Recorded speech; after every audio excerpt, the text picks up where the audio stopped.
자, 다음 주제로 넘어가 보죠. 취임 후 첫 아세안 정상회의 참석차 말레이시아를 방문하고 있는 이재명 대통령 오늘 캄보디아 총리와 정상회담을 가졌습니다.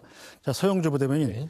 최근 캄보디아 때문에 지금 우리나라 사람들이 엄청 걱정을 했잖아요. 네. 양국 정상이 어떤 논의를 할지가 관심이 네. 쏠렸었는데, 자, 스캔 범죄 대응 코리아 전담반을 운영하기로 했다고 그래요. 이게 우리나라 국민의 범죄 피해 예방을 위해서 어떤 역할을 하리라 기대합니까? 일단은 이게 반드시 이루어져야만 우리 국민들이 캄보디아에 갖는 반 캄보디아의 어떤 정서를 누그러뜨릴 수 있다고 봅니다.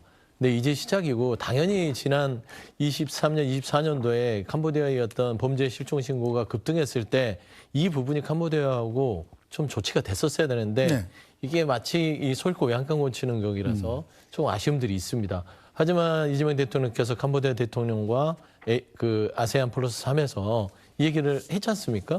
그러면 저는 이런 부분에 있어서 국민들이 그래도 일단은 안심하고 적극적으로 캄보디아 당국에서 우리 한국에 어떤 수사 협조를 하는구나. 그러면 최소한의 스크램 범죄 확산을 막을 수 있겠다는 안정감을 줄 수 있을 것 네. 같아요.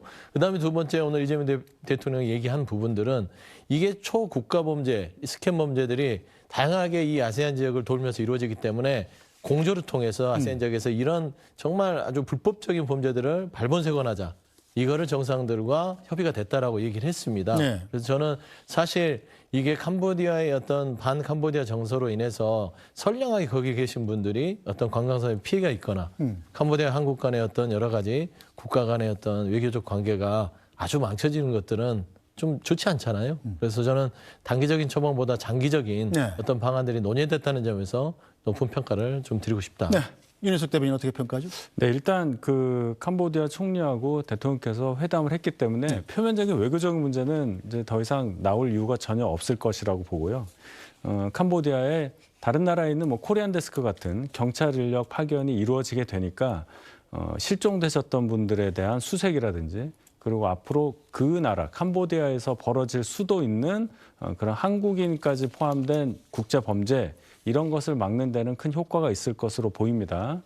다만 이제 이러한 범죄 조직들이 자꾸 다른 나라로 옮겨가잖아요. 뭐 네. 라오스, 뭐 미얀마 이런 얘기가 나오는데 앞으로 이제 그쪽으로 가게 될 텐데 범죄 조직들은 적어도 이제 우리 국민들은 거기에 연루되지 않는 그런 어떤 정책적인 시도가 가장 중요하겠죠. 우리 정부에서 이 부분에 대해서 굉장히 중요시하고 있기 때문에 범죄 예방하는 측면에서는 큰 효과가 있는 그런 회담이었다고 생각합니다. 네, 자 이런 가운데 이 우리 경주에서 열릴 아시아 태평양 경제협력체 에이펙 정상회의에도 전 세계에 관심이 쏠리고 있습니다. 자, 한 주 내내 지금 오늘부터 개막을 해서 31일 정상회의에 앞서서 한미, 미중, 한중 정상회담 등이 연달아 열릴 예정인데 자, 우리의 가장 큰 관심은 바로 이것이죠. 이재명 대통령과 트럼프 대통령과의 한미 정상회담에서 한미 관세 협상이 타결 될지의 여부입니다. 자, 그런데 주요 쟁점 협의에 여전히 온도차가 보이고 있습니다.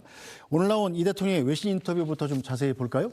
한미 무역 협상 3,500억 달러 규모의 대미 투자, 이 주요 쟁점이 여전히 교착 상태다 이렇게 얘기를 했습니다. 그리고 협상 타결이 늦어지는 게 꼭 실패를 의미하지는 않는다. 자, 그러니까 이재명 대통령 얘기를 좀 해석을 해보면 에이펙 정상회의에 오는 트럼프 대통령과의 한미 정상회담에서 한미 무역협상이 타결되지 않을 가능성도 있다. 이런 점을 인정한 거고요. 자, 반면에 트럼프 대통령 말은 많이 다릅니다. 한국과의 관세 무역협상은 타결에 가까운 상황이다. 한국이 준비됐다면 나는 준비됐다. 자, 그러니까 이 얘기는 한국이 우리가 제시한 요건을 수락한다면 언제든 타결될 수 있다. 이렇게 얘기를 하는 것 같습니다. 네. 서영주 부대변인 보시기는 어때요? 저는 이재명 대통령께서 얘기한 것들은 실무 협상들이 굉장히 우리 쪽으로 많이 진척된 거에 대한 그 어떤 그 성과보다는 네. 트럼프 대통령과의 에이펙에서의 관세 협상의 최종 타결을 앞두고 조금 더 우리에 가까운 쪽에 대한 주장을 하려고 시간은 아직 우리 쪽에 유리하다.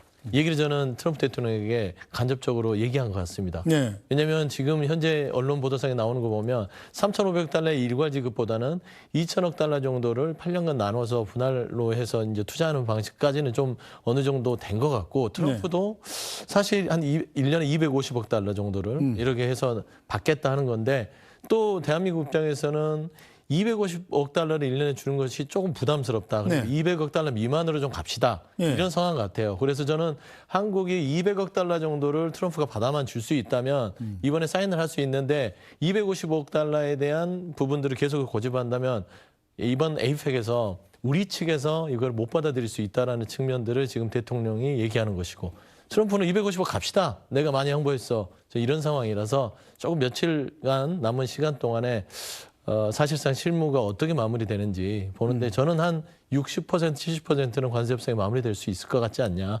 그렇게 좀 관측합니다. 네, 이 국민의힘에서도 경제 전문가로 꼽히는 윤희석 대변인이 보시기는 어떻습니까? 아유, 저보다 많이 아시는 분 더 많고요. 제가 볼 때는 이제 두 분이 처음 만난 게 8월이잖아요. 2달이 지났기 때문에 속도를 논하는 단계는 아니라고 생각합니다. 이재명 대통령 말씀하신 것처럼 지금 뭐 이 시한에 쫓겨서 타결하는 거는 의미가 없고 네. 조금 늦더라도 우리나라의 국익을 최대한 확보하는 선에서 타결하겠다. 아마 그 말씀은 조금이라도 직접적으로 우리가 달러를 미국에 보내는 액수를 줄이고 또 보내는 기간을 늘리고 또 보증 액수를 늘리고 이런 식으로 하겠다는 의지로 저는 받아들이는데 네. 중요한 거는 미국에서 어떻게 나오냐가 가장 중요하지 않겠습니까? 이번에 또 두 분이 만나게 되는데 그 과정에서 이런 협상이 의외로 또 잘 풀릴 수 있는 그런 어떤 다른 계기를 이재명 대통령께서 꼭 마련하시기를 그렇게 되면 모든 국민들이 크게 좋은 평가를 내리시리라 저는 그렇게 확신합니다. 네, 자 경제 전문가들 사이에서도 지금 미국의 무리한 요구를 다 들어주기보다는 시한에 쫓겨서 이번 에이펙 정상회의, 한미 정상회담에서 노딜도 좀 두려워하지 말아야 된다 이런 필요성을 얘기하시는 분들이 있더군요. 네. 뭐 전문가뿐만 아니라 지금 대한민국에서 나름대로 외교를 바라보는 국민들도 그냥 무조건 따라가지 마라라는 게 국민 정서일 것이고요. 사실 저는 많은 진전이 있었다고 봅니다. 3,500달러를 일관해 주는 정도의 그 협상안에서 지금 8년간 2,000억 달러 그리고 1년에 250억 달러를 좀 줄이는 방안까지 왔기 때문에 잘 버텨왔고요. 사실 우리의 국익에 도움이 되고 실용 외교의 성과로서 최종적으로 저는 관세 협상이 타결이 됐으면 좋겠다. 네. 트럼프의 결단이 가장 중요한 거 아니겠습니까? 네.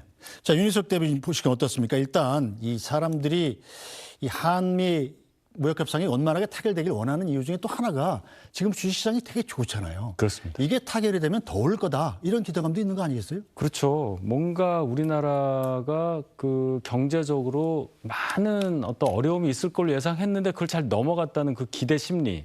그것이 결국은 주식에 대한 투자라든지 이런 경제 주체들의 의사결정을 결정하는 가장 중요한 요인 아니겠어요? 그렇기 때문에 뭐 환율 문제도 있고요. 네. 이게 부수적으로 우리가 영향받을 게 많으니까 이 협상이 잘 된다면 뭐 주식 이재명 대통령 5천을 공약했죠. 네. 뭐 크게 어렵지 않을 겁니다. 다만 기업 실적이 받쳐줘야 한다는 것 그것만 꼭 기억하시면 되겠습니다. 알겠습니다. 오늘 말씀 여기까지 듣죠. 윤희석 전 국민의힘 선임 대변인, 서영주 전 더불어민주당 상근부 대변인과 함께했습니다. 두 분 수고하셨습니다.